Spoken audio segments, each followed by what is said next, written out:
Hello right bags, it's Jade. Welcome to a Conan Exiles video. We're going to be going over some more leaks about the brand new expansion that's coming to Conan. I should say Ark. Good God, you know what, I ain't going to lie. This last week has been incredibly busy for me. There's so many games out at the moment, so many brand new survival games, so much other survival game news with Ark, Atlas, Rust, Daisy. It's just going out of here in my head. But I'm trying to give you guys all the information. Anyhow, Conan Exiles had a update recently on Steam, and it kind of broke the game quite a bit for Steam users. It was meant to be the stuff that came from the experimental servers or the test live servers and being pushed out onto PC properly. So avatars are back, lots of changes. With that came some new leaks about the new expansion. I'm going to go over that. A big shout out to Strider who put me onto this. Thank you, bro. Now, I've been looking stuff up anyway, and I've caught a bunch of other conversations, particularly to do forums talking about the new map, but this really all but confirms some of the DLC or expansion map locations. We're going to get into that in a minute, but the update kind of broke the game. So for people who've been wondering what's going on with Conan, there have been significant issues over the last few days. There were some issues with PlayStation 4 as well, but it looks like Steam are having even worse issues. We're also going to cover my disappointment that nothing was shown off on the PC Gamer show. Nothing was shown off any reveals of the new expansion, and it kind of pissed me off a little bit. So, PC Gamer picks up this article from like yesterday. Players have been struggling to play Conan Exiles since its latest update introduced what the community is calling an always online requirement. With update 41, Funcom announced the introduction of Funcom Live services while also removing the previous Denuvo DRM. While the removal of Denuvo is usually a guaranteed home run for any publisher, this update has been plagued by connection problems and other bugs, leading to accusations from players of Funcom hamstringing the game's offline play modes. Now, this is pretty new to me, and this would be untested territory for Funcom, possibly making Conan Exiles no longer a single player game. I don't think that's true at all. I generally think this is down to some bugs and problems, and it's just a side effect. It would be suicide for a game like Conan all of a sudden to start making their game only online only. So apparently though, it's the same issue actually that hit PlayStation 4 and it's hit PC. Basically servers are empty. In a statement on Reddit, Funcom said it's currently trying to determine the cause and will issue a fix as soon as it's able to do so. As of 4 hours ago, they tweeted, "We're in the process of creating a build that will address several issues for PC, including lost characters, duplicate servers in the server list, and crashing for Windows 7. Jesus, who's using Windows 7 still? We currently plan on releasing this tomorrow the 18th. Thanks for your feedback and patience." So, to be clear, they're not getting rid of single player. As I said, I think it's just a side effect to what they're trying to do with an in-games friends list. Now, that's what's been reported. I haven't really tried booting it up myself. As I said, I've been incredibly busy. I've got a bunch of stuff going on. But from what I can gather, and it looks something like this to me, is they've been testing their own launcher for a while now. Back in February, they announced that they would have this launcher going for all of their Funcom games. And before anyone else jumps to conclusions and starts saying that's it, they're coming off of Steam, no they're not. It will be an add-on. It's basically going to be something like Paradox have also. If you ever tried a game of City Skylines or Paradox game, whenever you load it up, it normally actually takes you to a Paradox launcher. There's lots of games that do this. It's still using the Steam client, but it's just taking you through an additional page with hopefully some benefits. And the launcher at the time said it would be easier for you to enter your game, and you would be able to see lots of your friends. Now, the other benefit of this is, of course, crossplay. Now, this isn't confirmed, but the only other considerable reason I would see them wanting to have their own proper launcher is if they were to launch their own proper crossplay initiative. And with crossplay enabled, they would need a way for Steam, Xbox, PlayStation players to be able to play together, or maybe even just the Epic Games Store and Steam players to play together. Ark's recently done it.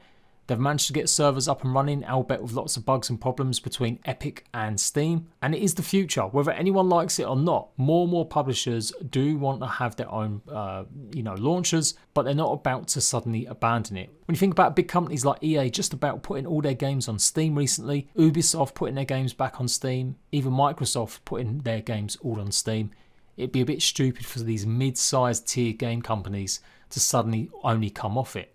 So they're not taking it off Steam. I must repeat that. Everything I'm seeing suggests that they're trying to build something so people can access content quicker and easier And in my opinion, I think they're going to be trying to implement crossplay in the future. Again, that's hearsay, nothing's been confirmed or told to me about that, but it can be the only reason I can see why they're trying to push it so hard and why there's so many problems at the moment. It does seem like it has something to do with the launcher that they're trying to implement too. Anyway, I've got to get that out of the way because it's current news and I want to keep you guys informed.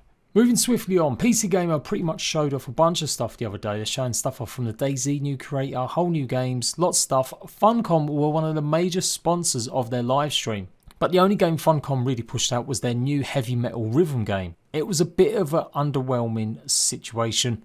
And again, they did exactly what they did last year. I was expecting content and they ended up showing Conan Chop Chop and Moons of Madness, but no Conan Exiles content. Anyway, I've covered this in a video recently, but it still is a little bit relevant. Tasha, the community liaison, said they will have news when they're ready, they'll give us news.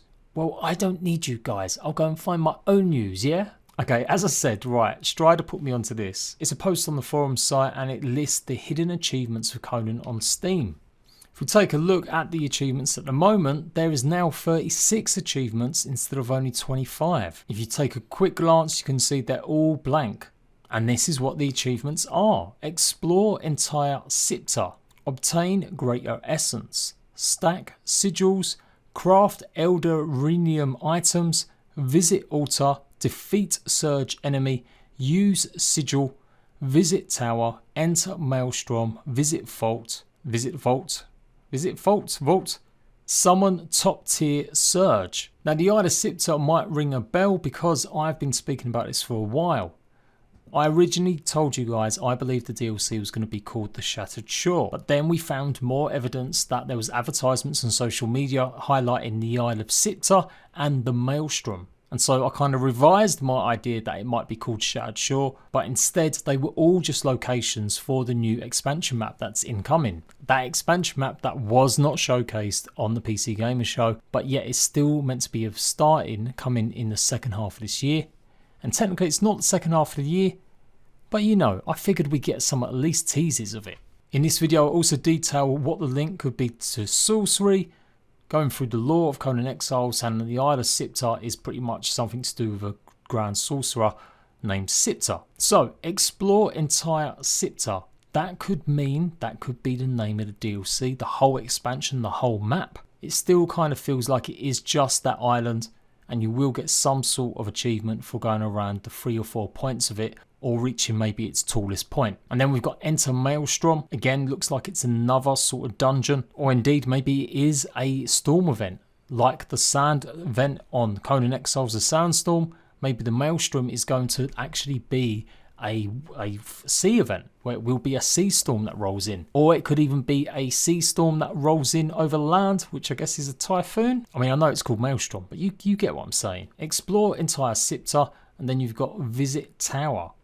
No, this is not Destiny, but that's what comes to mind when you think about the Isle of Sipta. It is meant to be a sorcerer's tower at the heart of the Isle of Sipta. So this all starts to fit in. It doesn't confirm what the DLC is going to be called, but it does give us a glimpse into what to expect. Sorcery, motherfuckers! Now, again, I've been telling you guys for ages, it's been one of the most requested features, and I've even defended Funcom saying I don't think we need sorcery. I think we've got the majority parts of it, like necromancy we've already got, and we've got orbs that have damage and elemental damage and stuff like that. We've got poisons for blades. They're all the kinds of things sometimes I associate with that kind of build or playstyle or just role-playing in general. I know sorcery is about casting magic as well, but I really can't see that in Conan. As I said before, it would have to have something like gauntlets or something like that where you'd fire them.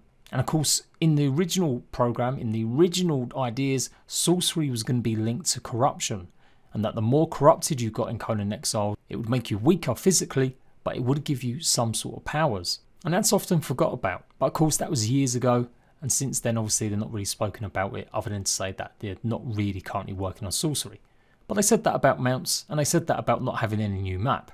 So obtain greater essence is obviously some really hard to get material resource.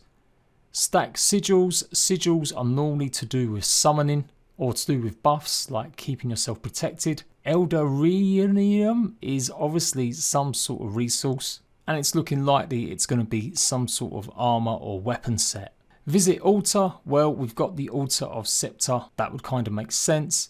Defeat Surge enemy is probably the most interesting. And they mentioned Surge twice. Defeat a Surge enemy, so that could be any sort of grunt, and then summon top tier Surge. So it's looking likely the Surge is going to be the new enemy of the new expansion with boss versions of it. And then again, it just repeats use a sigil instead of just stacking them. Visit the tower, which we've covered, enter the Maelstrom, which we've covered, and visit the vault. Now the vault sounds like, again, it's going to be something like where you've got your scrolls, where you could take your fragments of power to convert them for whatever. So interesting, cool stuff. There's lots of good replies in this thread. I'm going to actually link it. Big shout out to LZB Gatsu, who I do believe posted this map. Now this is based from just Conan game lore in general. It doesn't mean this is the actual brand new map. But this is where Sipsa's Isle kind of sits. It's off the coast of Kush. If we take a look at some of the other isles, just for a bit of reference, what we could possibly see, because my idea was that the Shattered Shores would be a collection of different islands with one just tiny mainstream landmass. Isle of the Black Ones, the Barachian Isles, and Tortage. Now on another big discussion post, it shows that they've said something again, repeated it. What we do want to make very clear is that we will never lock features we have talked about for early access behind paid content updates. If at some point after launch we can implement mounts, sorcery, or any of these features that we wanted to introduce in early access, we will make sure these are available freely to everyone. This is something that will keep getting thrown back at Funcom until it's cleared up, until it's announced, until we know that they did say they wouldn't do sorcery behind a paywall. And I know it's a big problem with some people, but right now it's a lot of speculation. I'll freely admit a lot of my video content at the moment on Conan and the expansion is speculation based off screenshots and bits of information that have been leaked or when CEOs have spoken about it. But it's all we've got to go on because Funcom are kind of being a bit stush. It's all really cool, it's all really interesting stuff. I'm hoping to hear something soon. We've still got a few events to come. There's going to be Gamescom in August, which is all going to be online only now. GDC as well, but I can't imagine anything with Funcom being announced in there. The likelihood is there'll be something around Gamescom 2020, and that's happening in August, the very end of August. And that's the bottom line. I don't think we're going to see anything to do with the Conan Exiles new map until August as a full release. I'm hoping before then we will get some teasers, we will get some sort of trailer, but it does look like they're waiting for another big event. So that's the situation we've got going on at the moment. All these achievements pointing at all sorts of stuff. You can go and check out a bunch of this stuff for yourself. We've got the Shattered Shore being advertised that I exclusively broke weeks ago. You guys came and told me there was even more. The Isle of Sipta, and then there's the Maelstrom as well. Let me know your thoughts. What do you think about the new achievements? What do you think about Sorcery coming to Conan Exiles? And what do you think about the situation going on with the Funcom launcher and the online services? As ever, I'll be there every step of the way, breaking the news first. Until next time, Ratbags, I'll see you lot later.